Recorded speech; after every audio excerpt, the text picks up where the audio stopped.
Swear I won't forget this, why do I regret this? In my mind reckless, thoughts are feeling endless. Sitting up, I'm breathless, anxiety's infectious. I feel so defenseless, betrayed and embarrassed. I hate being open, Hey y'all, it's your girl Chef Kyra and welcome back to another episode of New York Eats.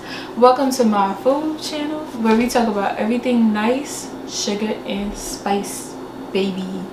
So for today's episode, we are going to talk about a more serious topic, and I just feel like this is a discussion that needs to be had as far as just really putting it out there about what it's like to really be a chef in the industry and some of the struggles that we have to go through. Now, before I get into all of that, I do want to be clear that I love my industry and there's a lot of great things about it. I mean, one of the things that I love is being able to go to the events, have a good drink, have some nice food, you know, just being able to experience all of these different beautiful ingredients from all different parts of the world, learning new and different cooking techniques, different cuisines, meeting different people. So it's definitely a good field to be in, but there are a lot of downfalls that we have when it comes to the industry. So without further ado, let's get into it.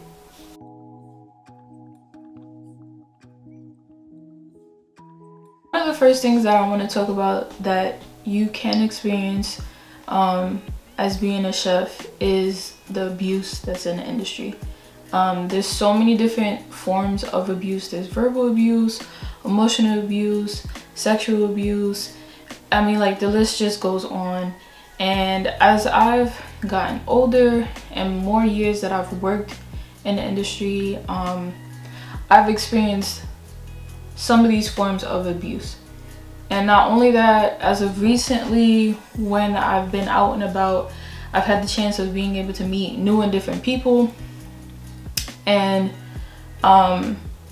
it's really unfortunate that I come across so many other chefs that are in the industry that work hard and, you know, really, you know, love the craft, love to be able to cook, but they're telling me things about all of these horror stories about how people have just really like talked down to them and made them feel like absolute crap. Like, for example, one of the guys that I just recently met, you know, we got to talking and chatting, and you know, he was saying how he worked at one of the local hotels that's in my town, and just discussed how abusive they were, how they talked down to him, how they made him feel threatened while on the job.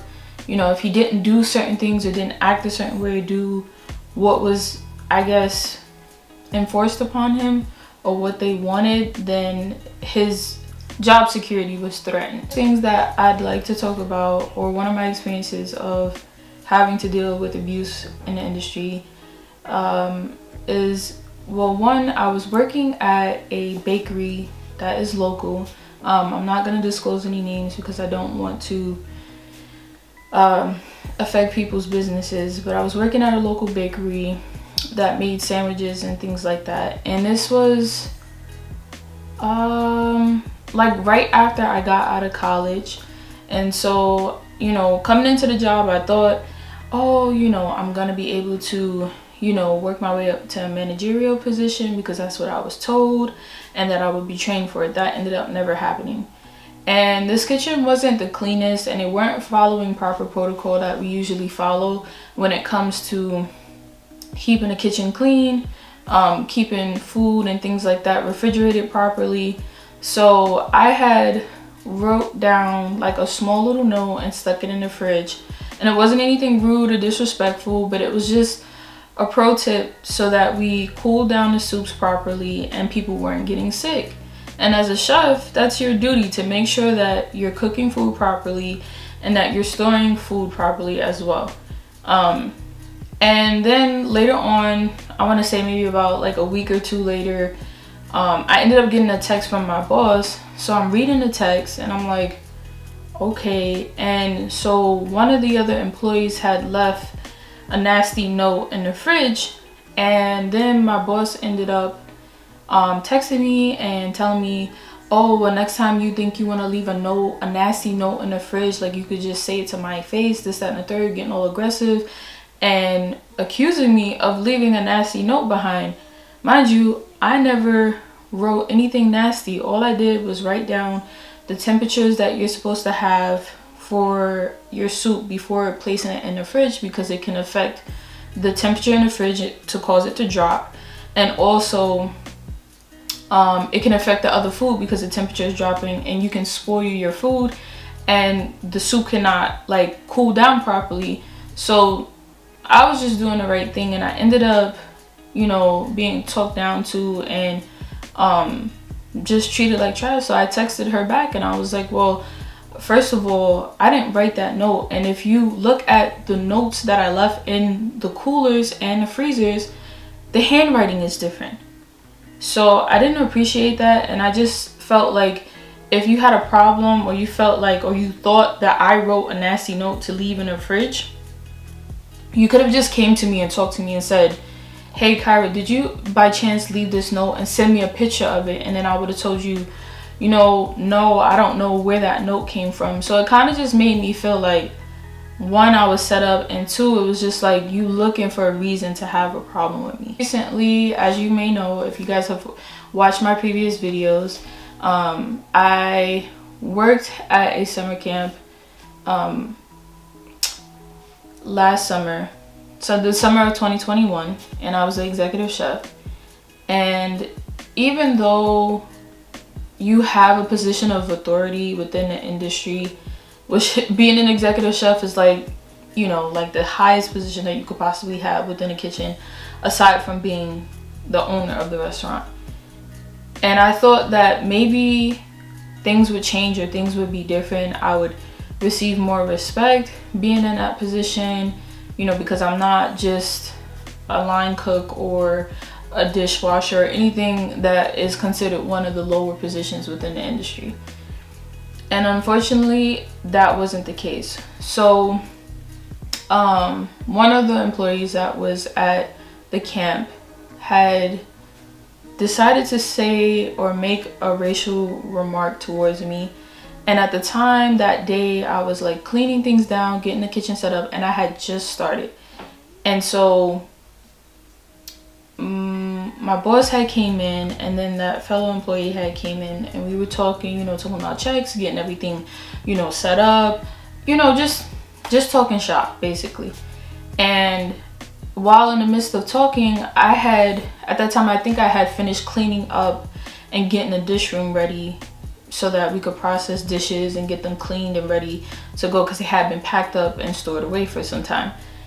And so he comes in with a black garbage bag in his hand and says, oh, look, so-and-so, we have black garbage bags now because we have black people here on campus. And I just looked at the both of them, and I was just like, wow. And it's crazy because I had literally just had a conversation with this individual about how I feel about racism, and how I just really, you know, it's just really based in hatred, and it's a really undesirable trait to have as a human being. And to come in and have that vulnerable conversation with me, and then turn around and take the very thing that I just had a conversation with you about and make a comment about my skin color, is beyond me. And I found that to be very disrespectful. Of course, is this person forgiven and I've moved on from that situation? Yes, but at the same time, I do feel like, you know, it's something that needs to be addressed and talked about, because I'm pretty sure without a doubt that I am not the only you know, black female chef that has experienced racism, or feeling like you have to act a certain way or be a certain way in certain environments because of your skin color. So if I were to, you know, black out in that moment and get all crazy and angry about it, you know, it's like, oh, well, why are you so angry? And it's just like, it frustrated me even more because I felt like my boss's response was subpar. And he ended up just responding in a manner and just saying, now, that's nothing nice to say. And it's just like, okay, well, I'm sorry. if I'm not mistaken, when I read the employee handbook manual to state, well, you know, and everybody knows this, when you sign up for jobs and stuff, or you go to apply for a job, and the application, once you get the handbook, that you're not supposed to be discriminatory towards people as far as their race, color, creed, you know, sexuality, any of those things, religion. We all know that. And so for that response to be had, and then there was no reprimanding, there was no you know, serious conversation that was had. It was just kind of like brushed off. You know, it just made me feel like, you know, here it is, I've worked so hard for so many years to get to this point. This is all that I've ever dreamed of and wanted, and then to get there and then end up being disrespected in that manner because of my skin color, which I have no control over. I was born this way. And to be honest with you, I love my skin. I love who I am. I love my hair. I love everything about me. So, you know, it was just a really, I guess, trying moment to have experienced. At the time, I was working at a fine dining restaurant up this way, and during that time, you know, the summer had passed. We were starting to get closer to the fall season, and you know, wedding season was kind of like, you know, still kicking off, and you know, we were still having a lot of weddings at the location. And so typically what we would do for weddings and stuff like that, it was a banquet style kind of meal, but we did plate everything. And so the chef that was the executive for that side of the kitchen, you know, me and him had never had any issues at the time, but eventually, you know, things started to come out where it was like, oh, I see what type of person you really are. So one day I had you know, cut up some carrots and asparagus, because that was like always the vegetable that they chose, carrots and asparagus. Like, there's no other vegetable out here. Like, there's no Brussels sprouts, there's no cauliflower, there's no broccoli, peas. I mean, like, it was just literally carrots and asparagus all the time. And it was like about, I think we would do like 2 carrots and like 2 pieces of asparagus per plate. And so I was in charge of getting those vegetables and stuff like that cut up and ready to go. And of course, me, you know, being the type of person that I am, I try to be very diligent about my work when I'm in the kitchen. So I was, you know, double checking, making sure I counted everything out correctly, because once we're in the midst of plating those plates, it's fast, it's quick, it has to go out. You have some odd 100, you know, guests or 80 guests, but there's, you know, as you know, a lot of people in weddings. And I just remember him being so like toxic and very verbally abusive. And I remember him saying, oh, well, if you can't count and you can't get this done, then I can have my daughter come in here and count all of this. Like, she can count better than you, and just like talking down to me. You know, I do something that he'd asked me to do, you're being rude and nasty towards me. If I try to take initiative, like one day we had to shuck oysters and stuff for a seafood bar for one of the weddings. And of course, me trying to, you know, show initiative and show that, you know, I'm here, I'm focused, I'm ready, I want to do my job. And he just blatantly ignored me. And at that time, the culture of the kitchen started to change. All of the other female chefs that I was working with, they had ended up leaving, and it just started to become a boys club.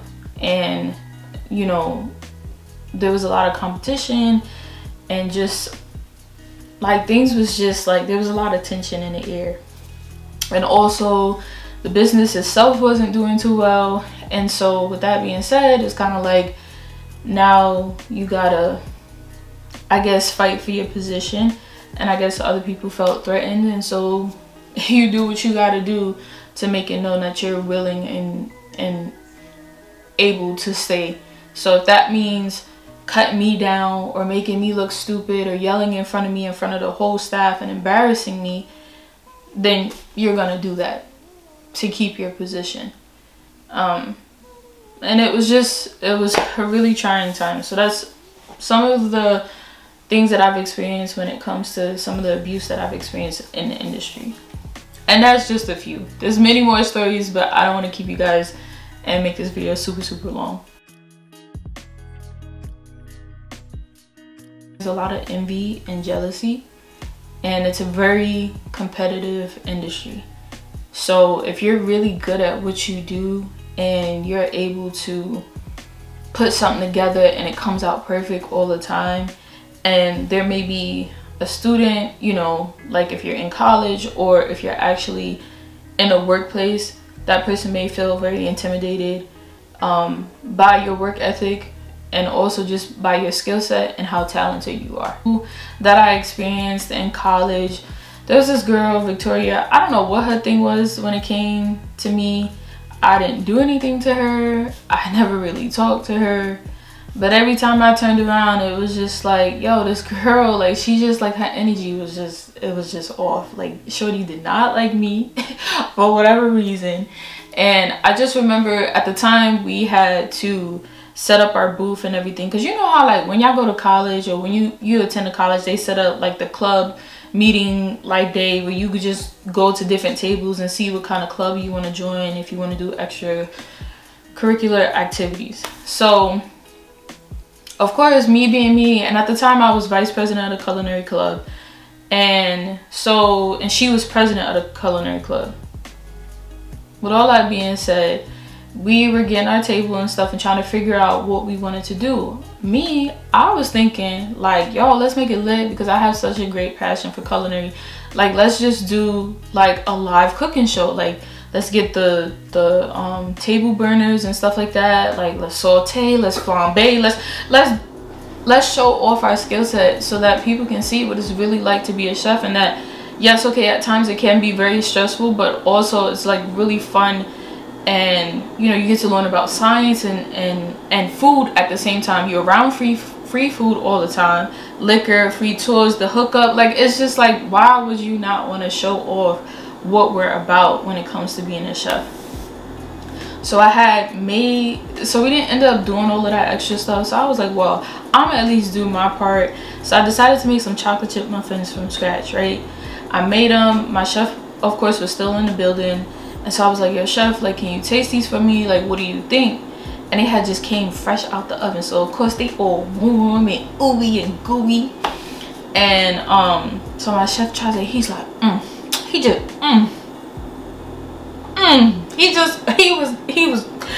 he was wolfing them down. It was good. And so he was like, Kyra, you did a good job. Yo, these are perfect. This would be great for our table that we have for so and so date. So I'm like, all right, chef, cool. So I told Victoria, I was like, yo, listen, you know, usually we keep like the fish tubs, you know, that the fish comes in, but of course we clean them out and stuff like that and sanitize them. So I had taken one of the fish tubs, lined it with parchment paper, and then I put muffins and then another line of parchment paper and sealed it up. But before putting the lid on the fish tub, I had put like plastic wrap, and then I put the fish tub lid on top. And I was like, yo, let's just leave it on a cooling rack. It was only like a day in between the actual day that we were gonna set up for our event. I said, don't put them in the fridge. I said, because if you know, and as we're all educated as chefs, like, if you put stuff in the fridge, what the refrigerator does is sucks out the moisture from the food to cool it down and preserve it.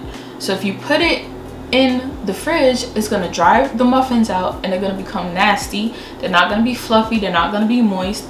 So let's just leave them out, they'll be fine. There's not gonna be any molding or anything, and they'll still be fresh enough. Literally the day that I came in to get the muffins, before walking over to the building, the student center where we set up our table and stuff, I look and I'm like, yo, where's my muffins? They're not on a cooling rack. So I'm like, okay, see, now you're about to piss me off. And it like really took everything in me to just not like wring this girl neck, because I was just like, I specifically told you. And then like the thing is like, you're a chef as well, so like, how dumb are you to sit there and put the muffins in the fridge to ruin it? But why? Because of jealousy. because of envy, because you felt intimidated by me because I was a top student in the class. So with all that being said, I get the muffins, I go over to the event, I see she already at the table, so I'm like I'm gonna press you, I'm really gonna like have a conversation with you, because like, why did you do that? So I asked her, I was like, yo Victoria, I said, like, did you put the muffins in the fridge after I told you don't put them in there so that they could stay fresh? Yeah, I put them in the fridge. I'm like, yo,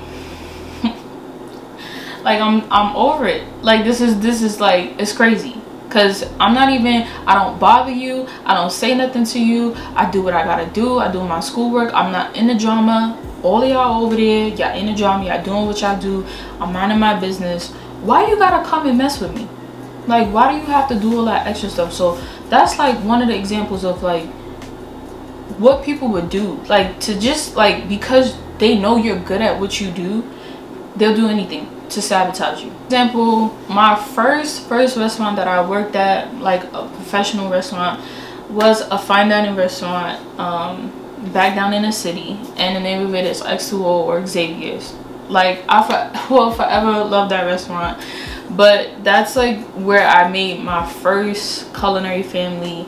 And to be honest, it was very, very intimidating, and I was like, oh my gosh, like I don't know if I'm gonna be able to make it. Like there's all these men on the hotline, men in the kitchen in general, there's really no females back here, and if there is any females, they're in a garde-manger, which is French for cold kitchen, and that's just like doing cute little dainty stuff, like putting little salads together. You know, you're not with the big dogs where, you know, your oven is jacked up to like 400-500 degrees, you're working 6 burners, you have 18 tickets on the board. Like it's a lot more intense on the hotline. So with that being said, one of the guys that's like, I guess like the head honcho, like the head line cook, I guess he just didn't like me. So one day we was on a hotline, right, we getting orders together, so he keeps like coming over to my station, like bothering me, and I'm like over here trying to cook the cream spinach, and I had gnocchi on the burners, and I had a couple of things going. So there was some tickets that was up that was fired, and my chef was calling them out and was like, yo, I need this in a window now. So I'm almost done finishing up, you know, the cream spinach. I'm letting the sauce tighten up a little bit more. And then as things like after that big rush of orders and stuff died down, he goes, and he thought that I didn't see him and thought that I didn't peep what he was doing, but he runs over to my executive chef and my sous chef and like goes to tattletale on me. And I'm like, my guy, like I'm literally, I think at that time, what was I was 19 at the time. This man is like 30 something, damn near going into his 40s. How you gonna let little old me intimidate you? So then he goes over, starts talking to my executive chef who's the owner and the executive chef, and then talks to my sous chef, and he's like, well Peter, I want you to know, I told her to get the cream spinach ready sooner, this, that, and the third, and like trying to like rat on me. And I'm like, yo, what? Like, first of all, you look like an absolute cornball doing that. That's one. Two, like, really? That's like, instead of you sitting there, like, teamwork makes the dream work. Every chef knows that. So with all that being said, instead of you coming over and trying to like be in my ear and yip, and then wanna try to like wait to see me fail, like as though you going over there was gonna like keep me from having my job. So instead of you doing that, why didn't you just come over and say, yo, listen, yo, I got you, yo, I'm gonna work this? Because that's what you're supposed to be doing. Like if you're a real chef and you're a real team player, you're not going, if you see your buddy on the line struggling, you're not going to just leave them high and dry. You're not going to sit there and go and snitch on them or point out the fact that, oh, they flawed or whatever the situation is. Like, and knowing that I'm just coming into the industry, why would you want to come and like try to snitch on me and get me out of here? Why? Because you were intimidated by me. But you a whole adult. Like, we're like, why are you like, come on, like that's crazy. So that's another story, another, you know, time that it was an issue with people And I was just like, listen, I don't have time. I'm not gonna make time. This is crazy. And guess what? I still didn't lose my job. So when I went and talked to my executive chef and my sous chef, and I was like, excuse me, first of all, you're my boss, right? You have the last say so, right? Okay, so why does so-and-so over here think that it's okay to be trying to boss me around? Like, if I'm not getting orders from my exec or my sous, there's nothing to talk about. There's nothing to talk about. You're not gonna sit here and boss me around on the line and think that you could just say whatever you want and then gonna turn around and snitch on me like I wasn't gonna peep when you were like a couple of feet away. Come on, my guy, like, you doing too much. It's not it.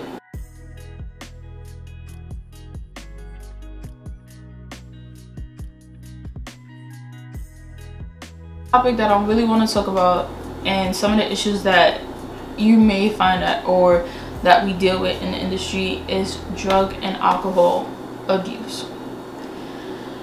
Alcohol is all around us. I mean, we use it when we're cooking, we use it in wine tastings, just it's everywhere. It's easy access, and it's not hard to sit there and get your hands on some alcohol. And also, drugs are, I guess I would say, pretty prevalent in the industry. I've never struggled with drug abuse or anything like that, or alcohol abuse, so I thank God for that. But you know, I've seen what it's done to people, and I've seen, you know, how people are just not functioning correctly. Now, do I have to admit, have I come into work the next day? Just once. Just once. Okay, don't come for me in the comments. Just once. Have I come into work hungover? Yes. Because I went out with some friends. You know, we popped out to Saratoga. You get what I'm saying? And we, you know, we had some drinks. We had a good night. Shorty was feeling real good. Okay? But after experiencing that and having to ask my sous chef, yo, call back those tickets for like the 8th time, and we still on the same amount of tickets on the board, that's a problem. So I was like, you know what, I'm gonna need to not do this ever again. And then the way I was sweating, I mean, we made it through. We didn't have too many issues with service that night. But yeah, it was a struggle, yo. Like, I couldn't even, like, it was so bad to the point where, like, shorty couldn't even fillet the fish. And I was struggling that day. I was like really struggling. And then on top of that, like, we had like all of us that had went out the night before, we had went and got like some of the chicken tenders and stuff like that that we put out for like appetizers and whatnot for like the banquet side for the weddings. We fried those bad boys up in the fryer, put some sauce on it, and all of us was just standing there hung over around the bowl just eating chicken, and was like and just sitting in silence. So it was, I mean, am I proud of it? No, but I just feel like I was young. I still am. Shorty is only 24 years old, but it was good. It was, I mean, we had, listen, you see me smiling, we had a good night. It was fun. Then I had me a cute little European on my arm that night. He was, you know, so it was a good time. But that's like, I guess, like the semi-fun side of it. But I've